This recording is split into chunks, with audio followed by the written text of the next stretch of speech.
Bienvenidos otra vez a su programa Sin Tabú, este espacio creado especialmente para ti y aquellas dudas que puedes tener o inquietudes en relación a tu vida sexual.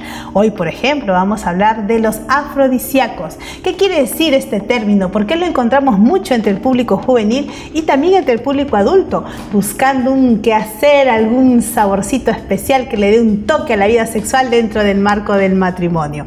Hoy día vamos a conversar de esto con nuestro especialista, nuestro invitado de hoy, el líder religioso y además consejero espiritual y terapeuta familiar, Juan Carlos Torrealba. Bienvenido, Juan Carlos, aquí a Sin Tabú.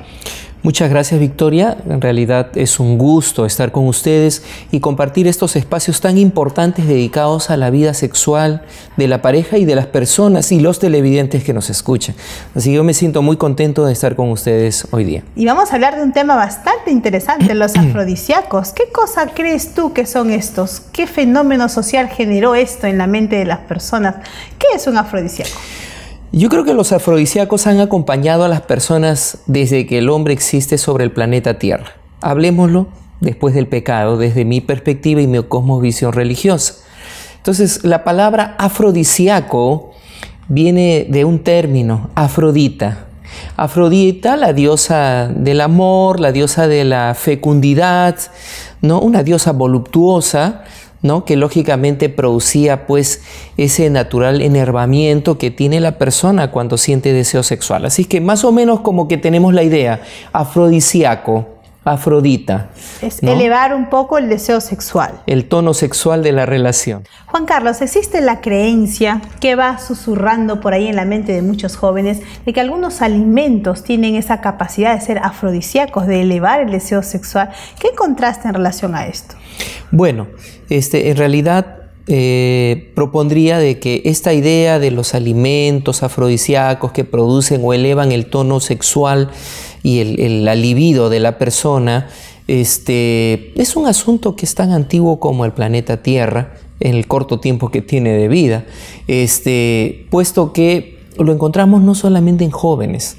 Quizás hoy en día tendría que hablar un poquito de la generación más antigua, de los que están en base 3, base 4, es decir, los que tienen 30 años, 40 años, 50 años, que son los que son más proclives ahora de mantener algunos de estos mitos un poquito antiguos, pero de todas maneras existe y la mentalidad juvenil también los acepta, ¿no?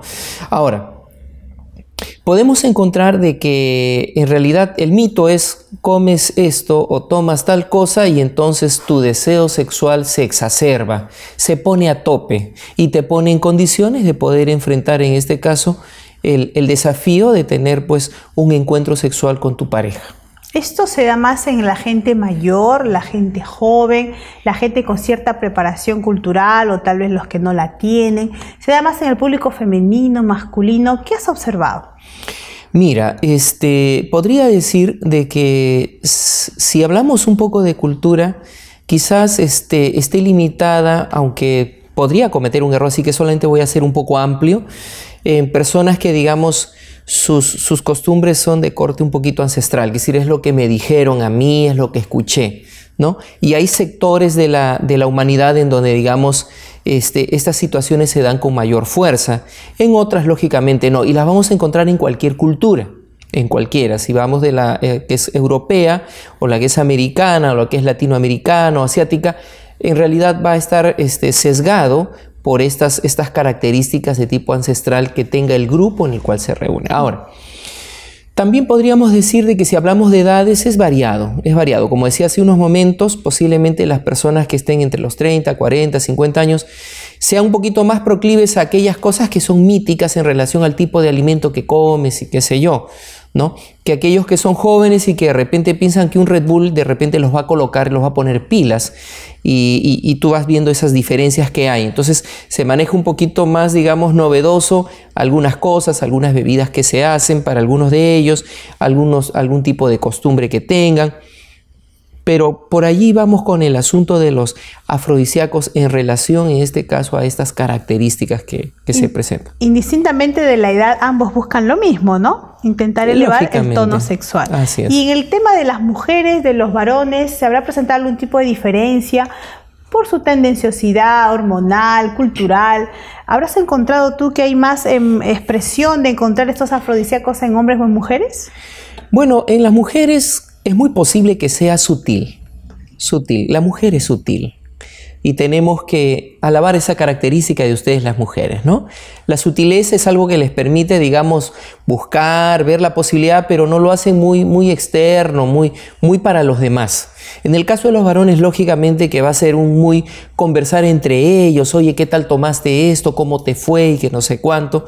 Pero lógicamente lo vamos a encontrar más en el público masculino, por una sencilla razón. Ustedes son multiorgásmicas y nosotros no lo somos. Nuestro estado refractario nos pone en esa condición de poder tratar de demostrar cuán varoniles, cuán masculinos, cuán viriles somos. Entonces, lógicamente, el tema afrodisíaco, lógicamente, que va a llamar pues mucho más la atención a los varones, al sector masculino. Oh, ¿no? Mira, qué interesante lo que nos va diciendo Juan Carlos en cuanto a este tema. Y queremos encontrar si es que existe algún tipo de clasificación. De pronto, una parte está direccionada hacia los alimentos, otra parte hacia otro aspecto. ¿Qué nos dirías tú? Bueno, quisiera antes de entrar a esa clasificación decir algo muy importante, y es que muchos de ellos tienen el efecto placebo. Y el efecto placebo es simplemente, son sustancias que no tienen ningún efecto, pero que actúan sobre una base más psicológica de la persona, una especie de profecía autocumplidora, que es creo que esto funciona y realmente que funciona. El efecto placebo va a aparecer más o menos en un 80 o 90% de aquellas cosas que voy a especificar en algunos momentos. Entonces tenemos aquellos afrodisíacos de acción central que trabajan sobre el cerebro y algunos son de tipo fármacos o farmacológicos que definidamente van a activar algunas zonas del cerebro y que van a producir en este caso un real deseo sexual exacerbado en este caso por el tipo de muy notorio porque es de origen químico, ¿no? Lógicamente, ¿no? Luego, y dentro de esos afrodisíacos de acción central, tenemos también aquellos que son de tipo hormonal y que están dentro de nosotros, ¿no? El caso, digamos, típico es el tema de la testosterona, que tanto tenemos hombres como mujeres en diversos grados por nuestra condición. Y finalmente aparecen otro tipo de sustancias que también en este caso cumplen esas funciones. Bueno, ahora tenemos otra que es muy curiosa, que son los afrodisíacos por asociación sensual, que están relacionados con formas, colores, características, y algunos son curiosos y muy risorios inclusive, ¿no? El término sensual nos lleva a pensar en los sentidos. ¿Tendrá alguna direccionalidad sensorial hacia la estimulación de los sentidos, tal vez? Exactamente, porque por sus características los relacionan inadecuadamente, ¿no? Entonces tenemos, por ejemplo, que se asocia con la virilidad masculina, el consumo de los plátanos, los pepinillos, formas alargadas, ¿no? Que lógicamente le van a dar mayor virilidad al varón. Uno dirá, pero uno se come continuamente un plátano y no pasa nada, pero vamos al efecto placebo. Otros, como por ejemplo las peras, por la forma curvilínea, digamos, y el ancho final de la pera que hace asemejar a las caderas de una mujer, o aquellos que se asemejan con las mucosas genitales, como son las fresas, las manzanas, que es algo que lógicamente pasa más por un tema de imaginación, ¿no? Esos son aquellos que tienen, digamos, asociación sensual, muy curiosos, pero que realmente existen y es de acuerdo al nivel cultural de la persona. En tercer lugar, tenemos los afrodisíacos por excitación de vías análogas a las sexuales y finalmente los afrodisíacos por tradiciones culturales. Y estos tienen que ver mucho con el tema alimentario muchas veces, por ejemplo, ciertas raíces, ¿no? Ciertas bebidas, ciertos tipos de preparados, componentes, por ejemplo, las raíces del ginseng, ¿no? Entre algunos de ellos, ¿no? O el de repente comerse, por ejemplo, un concentrado de ancas de rana y así por el estilo que posiblemente para las personas que lo toman se produce esa efervescencia que más pienso está actuando a este nivel. Y a eso queremos llegar. Supuestamente, ¿a qué parte del cuerpo se direccionan estos afrodisíacos?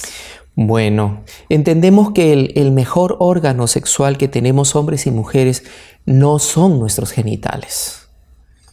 No, el mejor órgano que tenemos nosotros es nuestro cerebro. ¿Y eso para hombres y mujeres? ¿Solo para mujeres? ¿Cómo es? Yo creo que es para hombres y mujeres cuando hábilmente lo sabemos usar adecuadamente, porque lógicamente es el control maestro de toda nuestra persona. Entonces, siendo que digamos ese es el mayor órgano sexual, actúan sobre esa base y el efecto que tenga va en este caso a hacer reaccionar por efecto reflejo nuestra zona genital. Y entonces es allí la razón por la cual muchos de ellos, por su efecto placebo, pareciera que inducen a la persona a despertar esa sexualidad que de repente se pueda estar quedando dormida o apática en algunos momentos. ¿Quiere decir, Juan Carlos, que los afrodisíacos van a terminar surtiendo un efecto en el cerebro tanto de hombres como de mujeres? Pero acuérdate que es un efecto placebo, es decir, una especie de profecía autocumplidora. Yo me tomo esto y de veras que va a funcionar, y lo tomo y creo que me está pasando. En otras palabras, creo yo que mi problema de impotencia o de problemas de erección se va solucionando. ¿Por qué? Porque mi mente me está diciendo que sí funciona y que puede funcionar. Y naturalmente que de manera genital o fisiológica comienza a funcionar. Y si hablamos en el caso de una mujer que pasa por casos de frigidez o de repente de resecamiento del canal vaginal o quizás de poca lubricación, pues también de la misma manera puede comenzar a funcionar, ¿no? Puede comenzar a funcionar porque las cosas comenzaron en el cerebro. O sea, no es en sí mismo. Pero no biológicamente, ni bioquímicamente, sino a un nivel más sutil, que es el emocional psicológico. Porque el afrodisíaco en sí mismo no tiene el efecto que sí es el que el cerebro decida que tenga. Sí, porque en realidad es una sustancia inerte, nada más. Muy bien, Juan Carlos, estamos conversando muy amenamente con él sobre este tema tan interesante y además muy curioso como son los afrodisíacos. Recuerda que queremos saber tus opiniones, tus preguntas, tus comentarios, alguna cosa que tú nos quieras contar en relación al tema de hoy, serán muy bienvenidos en el Facebook del programa, en el correo electrónico o en el blog de Sin Tabú. Recuerda además que nos puedes seguir en el canal YouTube. Nos vemos en el siguiente bloque aquí en Sin Tabú.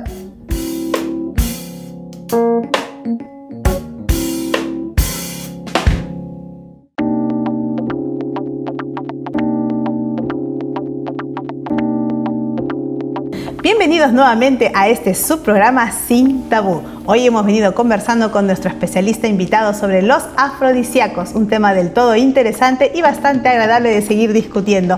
Pero no lo vamos a hacer sin antes ofrecerles la revista del programa Familia Feliz. Recuerden que esta revista llegará hasta sus hogares de manera gratuita, solamente solicitándola al Facebook del programa, al blog o a nuestro correo electrónico. Además, te invitamos a seguirnos por el canal YouTube. Vamos a seguir conversando con Juan Carlos al respecto de este tema tan agradable y queremos que tú nos digas, Juan Carlos, ¿qué dice el imaginario popular sobre los afrodisíacos? ¿Qué piensa el común de la gente? ¿Qué comentarios has escuchado a lo largo de tu experiencia profesional? Cuéntanos un poquito de esto. Bueno, en realidad el imaginario popular es enorme como seres humanos hay. En otras palabras, no se puede decir que esté solamente encuadrado en algún tipo de productos, de comidas o de objetos que existan. El imaginario popular es enorme y quizás faltaría tiempo hoy para enumerar estos detalles.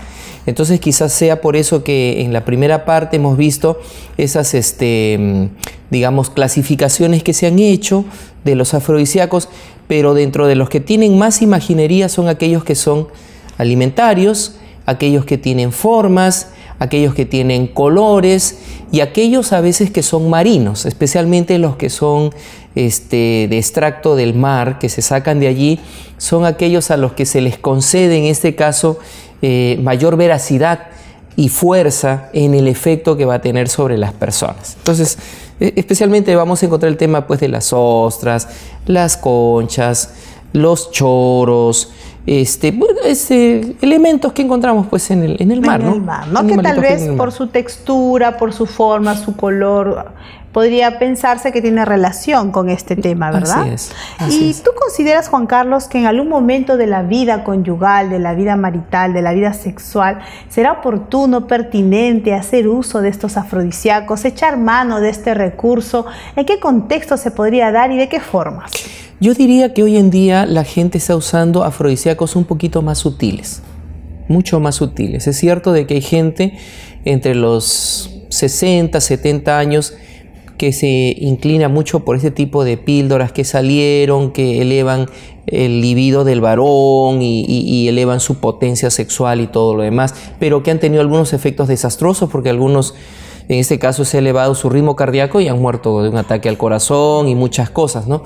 Entonces, Yo voy notando últimamente, y esto es algo que quizás no tocamos, pero me gustaría tocarlo de soslayo, que es el hecho de que hay parejas que gustan mucho, por ejemplo, de las películas eróticas, ¿no? Y hay algunos especialistas o sexólogos, en este caso de línea postmoderna, que dicen si ves películas 3X, que es la denominación técnica que se le da a las películas con alto contenido pornográfico, pueden en este caso preparar a las parejas, hacerlas que deseen más el uno al otro, pero son contraproducentes definitivamente porque las prácticas a veces son contra natura. Y las prácticas que son contra natura pues traen complicaciones definitivamente porque nunca se ha explicado qué efectos puedan tener, pero un especialista lo sabe. Entonces, por ahí como que va el asunto. Es hiriente de la clasificación de aquellas que tienen un despertar en el estímulo sensorial, ¿no? Sí, exactamente. Son de ese tipo y podría decirse que son afrodisíaco también. Claro, por lo general todas ellas van a iniciar por allí, ¿no? Despertar lo sensorial va a significar en este caso qué es lo que siento, qué es lo que miro, qué es lo que percibo, qué es lo que pasa conmigo a mi alrededor, y que hay parejas que lo buscan cuando a la mano hay afrodisíacos naturales que realmente funcionan muy bien. ¿Es posible que una pareja eche mano de esos que tú últimamente nos mencionas, que funcionan muy bien, que pueden ser recomendados?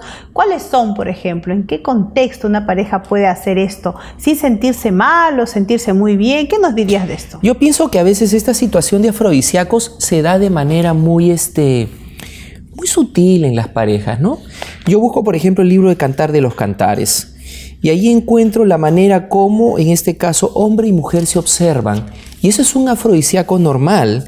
Cuando, por ejemplo, el joven habla de la chica y le dice: cuán hermosos son tus amores, el olor de tus ungüentos, las especias aromáticas, tus labios son como un panal de miel que destilan, y eres un huerto cerrado, me gustan tus pechos, son como gemelos de gacela. Y son términos muy, muy curiosos en donde se expresa esa sexualidad que se despierta y ese deseo del eros del hombre hacia la mujer por ver su cuerpo desnudo.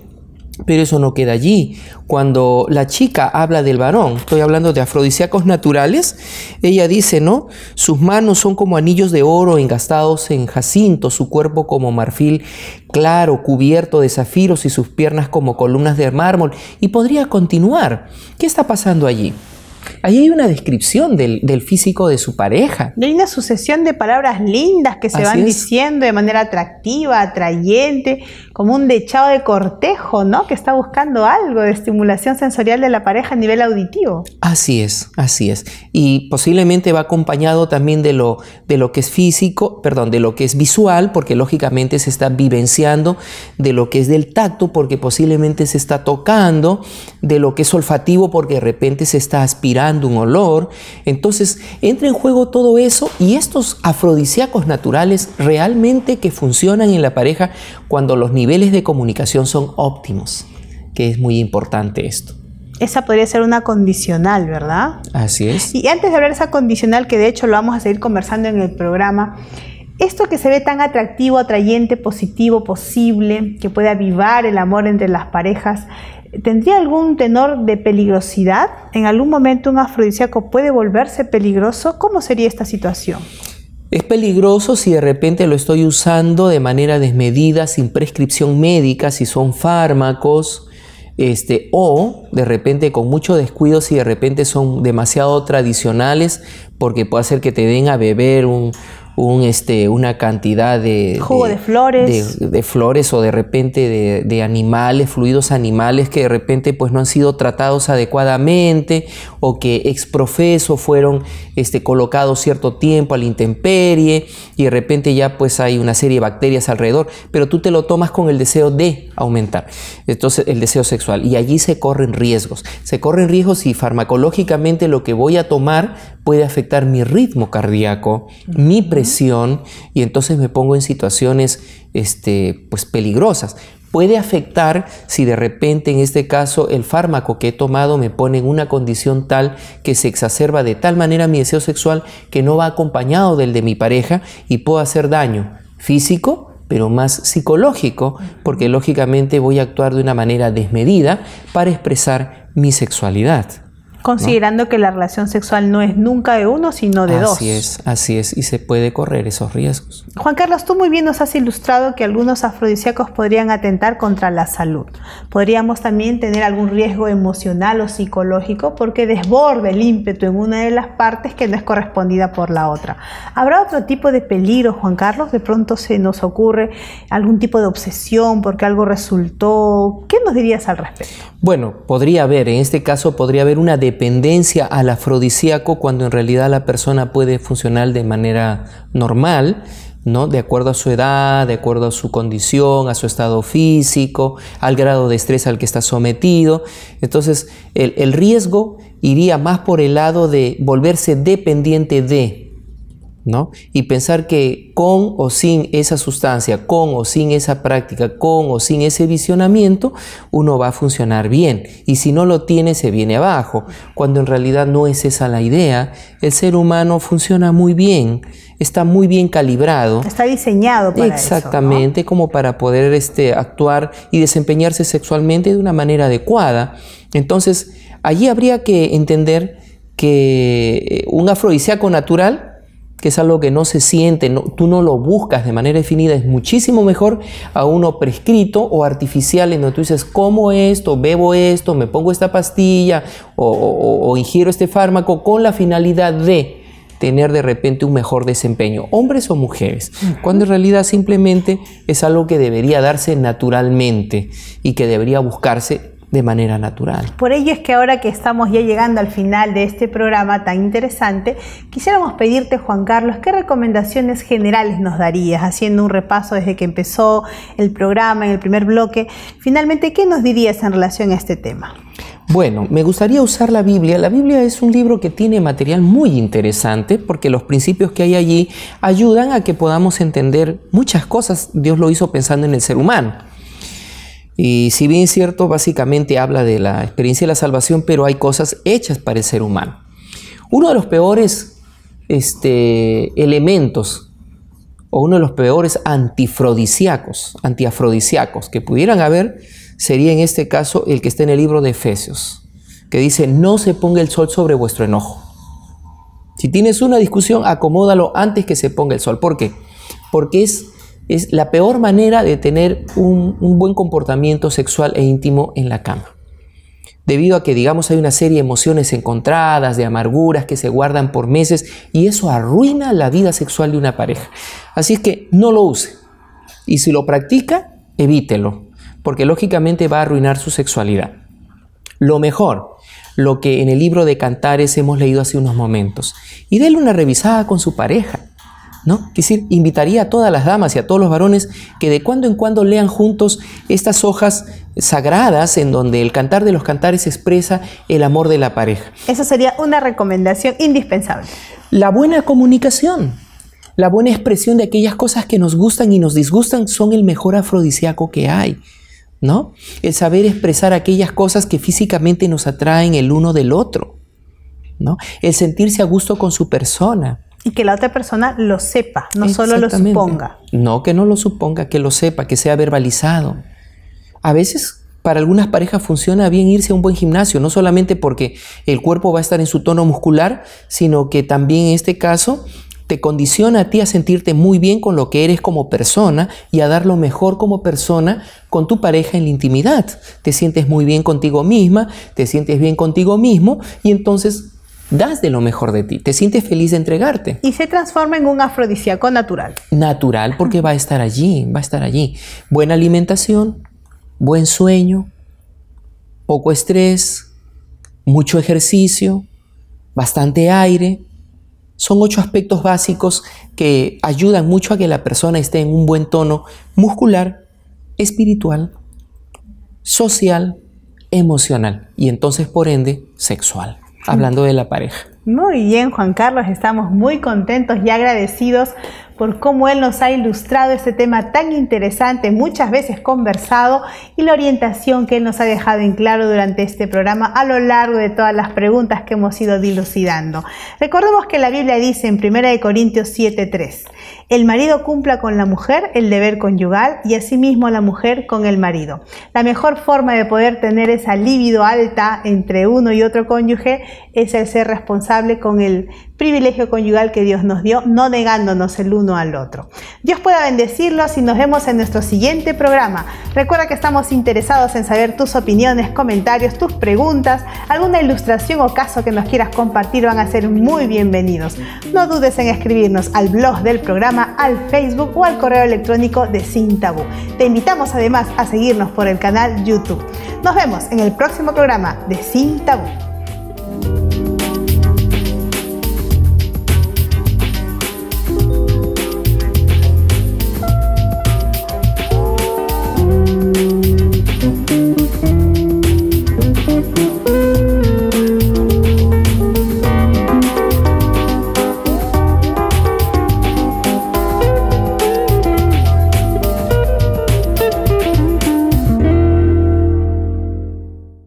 Entonces, la palabra afrodisíaco viene de un término, Afrodita. Afrodita, la diosa del amor, la diosa de la fecundidad, ¿no? Una diosa voluptuosa, ¿no? Que lógicamente producía pues ese natural enervamiento que tiene la persona cuando siente deseo sexual. Así que más o menos como que tenemos la idea, afrodisíaco, Afrodita. Es, ¿no?, elevar un poco el deseo sexual. El tono sexual de la relación. Juan Carlos, existe la creencia que va susurrando por ahí en la mente de muchos jóvenes. Es un gusto estar con ustedes y compartir estos espacios tan importantes dedicados a la vida sexual de la pareja y de las personas y los televidentes que nos escuchan. Así que yo me siento muy contento de estar con ustedes hoy día. Y vamos a hablar de un tema bastante interesante, los afrodisíacos. ¿Qué cosa crees tú que son estos? ¿Qué fenómeno social generó esto en la mente de las personas? ¿Qué es un afrodisíaco? Yo creo que los afrodisíacos han acompañado a las personas desde que el hombre existe sobre el planeta Tierra. Hablemoslo después del pecado, desde mi perspectiva y mi cosmovisión religiosa.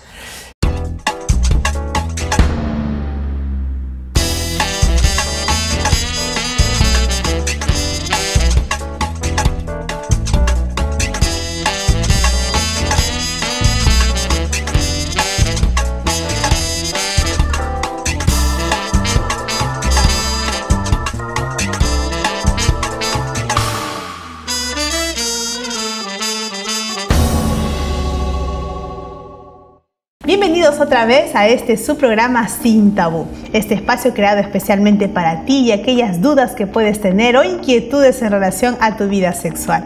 Hoy, por ejemplo, vamos a hablar de los afrodisíacos. ¿Qué quiere decir este término? ¿Por qué lo encontramos mucho entre el público juvenil y también entre el público adulto? Buscando un quehacer, algún saborcito especial que le dé un toque a la vida sexual dentro del marco del matrimonio. Hoy día vamos a conversar de esto con nuestro especialista, nuestro invitado de hoy, el líder religioso y además consejero espiritual y terapeuta familiar, Juan Carlos Torrealba. Bienvenido, Juan Carlos, aquí a Sin Tabú. Muchas gracias, Victoria. En realidad, de que algunos alimentos tienen esa capacidad de ser afrodisíacos, de elevar el deseo sexual. ¿Qué encontraste en relación a esto?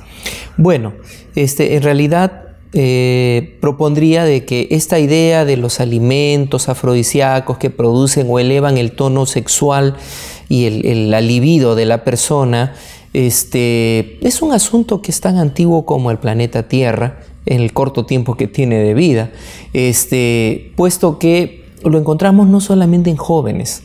Quizás hoy en día tendría que hablar un poquito de la generación